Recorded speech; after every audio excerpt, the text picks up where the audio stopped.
ಇವತ್ತಿನಿಂದ ಬೆಂಗಳೂರಿನಲ್ಲಿ ಫುಟ್ಪಾತ್ ಒತ್ತುವರಿ ತೆರವಾಗುತ್ತಾ ಜಿಬಿಎ ವ್ಯಾಪ್ತಿಯ 5 ಪಾಲಿಕೆಗಳಲ್ಲಿ ಒತ್ತುವರಿ ತೆರವಾಗುವ ಸಾಧ್ಯತೆ ಇದ್ದು ಒತ್ತುವರಿ ತೆರವಿನ ಜೊತೆಗೆ ಫುಟ್ಪಾತ್ ದುರಸ್ತಿಗೂ ಕೂಡ ಆದ್ಯತೆ ನೀಡಲಾಗ್ತಾ ಇದೆ. ಪೊಲೀಸರು ಪಾಲಿಕೆಯ ಸಮನ್ವಯದಲ್ಲಿ ಕಾರ್ಯಾಚರಣೆ ನಡೆಯಲಿದೆ.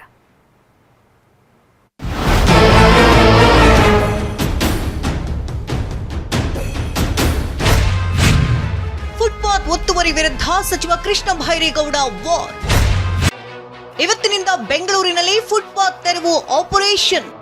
ಬೆಂಗಳೂರಿನಲ್ಲಿ ಪಾದಚಾರಿ ಮಾರ್ಗಗಳನ್ನ ಹುಡುಕೋದೇ ದೊಡ್ಡ ಸವಾಲು. ಯಾಕಂದ್ರೆ ಫುಟ್ಪಾತ್ಗಳನ್ನ ಬೀದಿ ಬದಿ ವ್ಯಾಪಾರಿಗಳು, ಅಂಗಡಿಗಳ ಮಾಲೀಕರು ಒತ್ತುವರಿ ಮಾಡಿದ್ದಾರೆ. ಚಿಪ್ಸ್ ಪ್ಯಾಕೆಟ್ಗಳು, ಕೂಲ್ ಡ್ರಿಂಕ್ಸ್ ಅಂಗಡಿಯ ವಸ್ತುಗಳೆಲ್ಲ ಪಾದಚಾರಿ ಮಾರ್ಗದ ಮೇಲೆಯೇ ಪರ್ಮನೆಂಟ್ ಠಿಕಾಣಿ ಹೂಡಿರುತ್ತವೆ. ನಡೆದಾಡೋದಕ್ಕೆ ಜಾಗವಿಲ್ಲದೆ ಜನ ರಸ್ತೆಗೆ ಬರ್ತಿದ್ದಾರೆ. ಇದಕ್ಕೆಲ್ಲ ಬ್ರೇಕ್ ಹಾಕೋದಕ್ಕೆ ಇದೀಗ ರಾಜ್ಯ ಸರ್ಕಾರ ಮುಂದಾಗಿದೆ. ಇವತ್ತಿನಿಂದ ಜಿಬಿಎ ವ್ಯಾಪ್ತಿಯಲ್ಲಿ ಬೃಹತ್ ಒತ್ತುವರಿ ತೆರವು ಆಪರೇಷನ್ ಶುರು ಮಾಡಲಿದ್ದಾರೆ. ಸಚಿವ ಕೃಷ್ಣ ಬೈರೇಗೌಡ ಅಧಿಕಾರಿಗಳಿಗೆ ಹೈ ಅಲರ್ಟ್ ಘೋಷಿಸಿದ್ದಾರೆ. ಸುಪ್ರೀಂ ಕೋರ್ಟ್ ಆದೇಶ ಮತ್ತು ಬೀದಿ ಬದಿ ವ್ಯಾಪಾರಿಗಳ ಕಾಯ್ದೆಯಡಿ ಸಮಗ್ರ ಯೋಜನೆ ರೂಪಿಸಿ ತಕ್ಷಣ ಕಾರ್ಯಾಚರಣೆಗಿಳಿಯುವಂತೆ ಖಡಕ್ ಸೂಚನೆ ನೀಡಿದ್ದಾರೆ.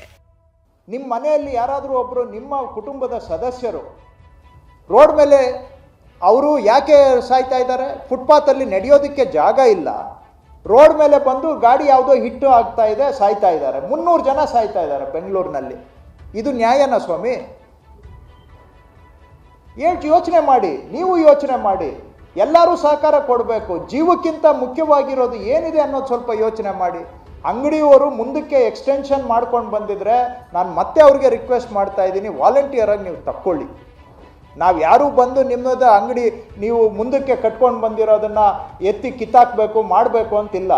ದಯವಿಟ್ಟು ನೀವು ತಕ್ಕೊಳ್ಳಿ.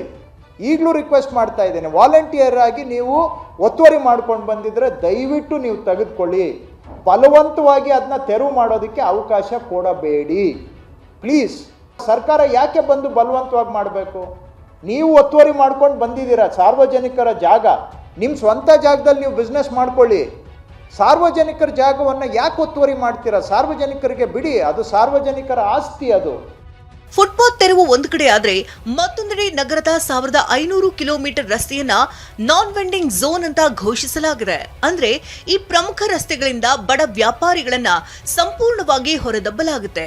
ಈ ಬಗ್ಗೆ ಮಾತನಾಡಿದಂತ ಸಚಿವರು, ಕೇವಲ 20% ರಸ್ತೆಗಳಲ್ಲಿ ಮಾತ್ರ ತೆರವು ಕಾರ್ಯಾಚರಣೆ ಇರುತ್ತೆ. ನಾವು ಯಾರನ್ನೂ ಒಕ್ಕಲೆಬ್ಬಿಸ್ತಿಲ್ಲ, ಪಕ್ಕದ ರಸ್ತೆಗೆ ಶಿಫ್ಟ್ ಮಾಡ್ತೀವಿ ಅಂತಿದ್ದಾರೆ. ನಾವು ಈಗ ಟೇಕಪ್ ಮಾಡ್ತಾ ಇರೋದು ಬರೀ ಒಂದು 20% ರಸ್ತೆಗಳು ಮಾತ್ರ. ಆ 20% ರಸ್ತೆಗಳು ಬಿಟ್ಟು ಉಳಿದಿದ್ದ ಕಡೆ ಅವರು ವ್ಯಾಪಾರ ಮಾಡೋದಕ್ಕೆ ಮುಕ್ತ ಅವಕಾಶ ಇದೆ. ಸೊ ನಾವು ಯಾರನ್ನೂ ಎವಿಕ್ಷನ್ ಮಾಡ್ತಾ ಇಲ್ಲ, ಒಕ್ಕಲೆಬ್ಬಿಸ್ತಾ ಇಲ್ಲ. ಅವ್ರಿಗೆ ಪಕ್ಕದ ರೋಡ್ಗೆ ಶಿಫ್ಟ್ ಆಗಿ ಅಂತ ರಿಕ್ವೆಸ್ಟ್ ಮಾಡ್ತಾ ಇದ್ದೇವೆ ಅಷ್ಟೇ. ಈಗ ನೀವು ಸಾರ್ವಜನಿಕರಿಗೆ ಓಡಾಡೋದಕ್ಕೆ ರಸ್ತೆನೂ ಇರಬೇಕು, ಆದರೆ ಅದಕ್ಕೆ ಯಾರೂ ಕೂಡ ತಾವು ಬದಲಾವಣೆ ತರಬಾರ್ದು ಅಂತ ಹೇಳಿದ್ರೆ ಹೇಗೆ ಸಾಧ್ಯ? ಬಡ ವ್ಯಾಪಾರಿಗಳ ಹೊಟ್ಟೆ ಮೇಲೆ ಬರೆ ಎಳಿತಿದೆಯಾ ಸರ್ಕಾರ? ಪರ್ಯಾಯ ವ್ಯವಸ್ಥೆ ಕಲ್ಪಿಸಿಕೊಡಿ ಅಂತ ವ್ಯಾಪಾರಿಗಳ ಆಗ್ರಹ. ಜಿಬಿಎ ಕ್ರಮಕ್ಕೆ ಬೀದಿ ಬದಿ ವ್ಯಾಪಾರಿಗಳ ಸಂಘ ತೀವ್ರ ಆಕ್ಷೇಪವನ್ನು ವ್ಯಕ್ತಪಡಿಸಿದೆ. ಪರ್ಯಾಯ ವ್ಯವಸ್ಥೆ ಕಲ್ಪಿಸದೆ ಬೀದಿ ಬದಿ ಅಂಗಡಿಗಳನ್ನ ತೆರವುಗೊಳಿಸಬಾರದು ಅಂತ ಆಗ್ರಹಿಸಿದ್ದಾರೆ. ಪಬ್ಲಿಕ್ ಯಾರಿಗೂ ತೊಂದರೆ ಆಗದಿರೋಂಗೆ, ಅವ್ರಿಗೂ ತೊಂದರೆ ಆಗಬಾರ್ದು, ನಮಗೂ ತೊಂದರೆ ಆಗಬಾರ್ದು, ಆ ಥರ ಯಾವ್ದಾರ ವ್ಯವಸ್ಥೆ ಮಾಡಿಕೊಟ್ರೆ ತುಂಬ ಒಳ್ಳೆಯದು. ಏಕಾಏಕಿ ಎತ್ತಿಸೋದ್ಬಿಟ್ರೆ ಎಲ್ಲರೂ ಬಡವರಿದ್ದಾರೆ, ಅವ್ರಿಗೂ ಏನೇನೋ ಕಮಿಟ್ಮೆಂಟ್ಸ್ ಇರುತ್ತೆ, ಅವರು ಎಲ್ಲ ಇದು ಮಾಡ್ತಾರೆ, ತುಂಬ ತೊಂದರೆಗಳಾಗ್ತಾರೆ, ಬಾಡಿಗೆಗಳು ಕಟ್ಟೋರು ಇರ್ತಾರೆ. ನಮಗೆಲ್ಲರನ್ನು ದುಡಿಯೋಕ್ಕೆ ದಾರಿ ಮಾಡಿಕೊಟ್ಬಿಟ್ಟು ಎತ್ತಿಸಿ ಸ್ವಾಮಿ. ನಮಗೆ ದಾರಿ ಮಾಡಿಕೊಡಿ ಅಂತೇಳಿ ಫಸ್ಟು ಕುರ್ಚಿ ಮೇಲೆ ಕುತ್ಕೊಳ್ಳೋದು ಗೊತ್ತಿದೆ, ದಾರಿ ಮಾಡ್ಕೊಳ್ಳೋದು ಗೊತ್ತಿಲ್ವ ನಮ್ಗೆ ತಿನ್ನೋಕ್ಕೆ? ನಮಗೆ ತಿನ್ನೋಕ್ಕಿಲ್ದೆ ಎಲ್ಗೋ ಅಣ್ಣ ರೋಡಲ್ಲಿ ಕುತ್ಕೊಳ್ಳೋಣ, ದಣಿ ಕುತ್ಕೋತೀವಿ ರೋಡಲ್ಲಿ. ನಮಗೆ ಊಟ ತಿಂಡಿ ಯಾರು ತಂದು ಕೊಡ್ತಾರೆ? ನಂಗೆ ಮಾತ್ರೆಗೆ ಯಾರು ತಂದು ಕೊಡ್ತಾರೆ? ನಮ್ಗೆ ಯಾರಿದ್ದಾರೆ? ನಮಗೇನು ಆಶ್ರಯ ಇಲ್ಲ. ಫುಟ್ಪಾತೇ ಗತಿ ನಮಗೆ, ಅದರಿಂದನೇ ಜೀವನ ಇರೋದು ನಮಗೆ. ಫಸ್ಟೇ ಇವರು ಇನ್ಫಾರ್ಮೇಷನ್ ಮಾಡಬೇಕಿತ್ತು, ನಮಗೆ ಒಂದು ಕಾಲಾವಧಿ ಕೊಡಬೇಕಿತ್ತು. ಏಕಾಏಕಿ ನೀವು ಹೋಗಿ ಅಂದರೆ ನಾವು ಹೆಂಗೆ ಹೋಗೋಕ್ಕಾಗತ್ತೆ ಅಲ್ವಾ? ಇದು ಒಪ್ಪೋ ಮಾತಲ್ಲ ಸರ್. ದಯವಿಟ್ಟು ಇದು ಯಾವುದೇ ಕಾರಣಕ್ಕೂ ಆಗಲ್ಲ. ನಾವು ಇದ್ರಿಗೆಲ್ಲ ನಾವು ಹೋರಾಟ ಮಾಡ್ತಾ ಇದ್ದೀವಿ. ಇದ್ದಕ್ಕಿದ್ದಂತೆ ಸರ್ಕಾರ ಈ ಕ್ರಮ ಕೈಗೊಳ್ಳೋದಕ್ಕೆ ಮುಂದಾಗಿರೋದಕ್ಕೆ ಬೀದಿ ಬದಿ ವ್ಯಾಪಾರಿಗಳು ಎಲ್ಲಿಗೆ ಹೋಗಬೇಕು, ನಮ್ ಗತಿ ಏನು ಅನ್ನುವಂತಹ ಪ್ರಶ್ನೆ ಕೇಳ್ತಿದ್ದಾರೆ.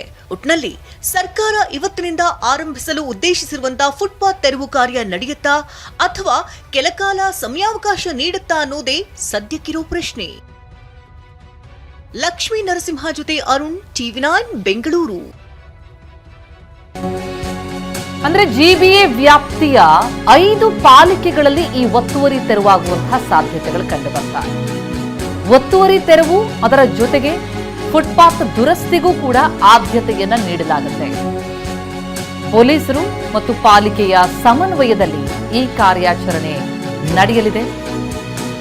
ಈಗಾಗಲೇ ಸಚಿವರು ಕರೆ ಕೊಟ್ಟರು, ಸ್ವಯಂ ಪ್ರೇರಿತವಾಗಿ ತೆರವುಗೊಳಿಸಿ ಅಂತ. ಇಲ್ಲದೆ ಹೋದ್ರೆ ದಂಡದ ಎಚ್ಚರಿಕೆ. ಸಚಿವರು ಸೂಚನೆ ಕೊಟ್ಟಿದ್ದಾರೆ, ಫುಟ್ಪಾತ್ ಒತ್ತುವರಿ ತೆರವು ಮಾಡುವಂತೆ. ಬೆಂಗಳೂರು ನಗರಾಭಿವೃದ್ಧಿ ಸಚಿವ ಕೃಷ್ಣ ಬೈರೇಗೌಡರ ಡೈರೆಕ್ಷನ್ ಅದು. ಪೊಲೀಸರು ಪಾಲಿಕೆಯ ಸಮನ್ವಯದಲ್ಲಿ ಇವತ್ತಿನಿಂದ ಕಾರ್ಯಾಚರಣೆ ನಡೆಯಲಿದ್ದು 5 ಪಾಲಿಕೆಗಳಲ್ಲಿ ಒತ್ತುವರಿ ತೆರವು.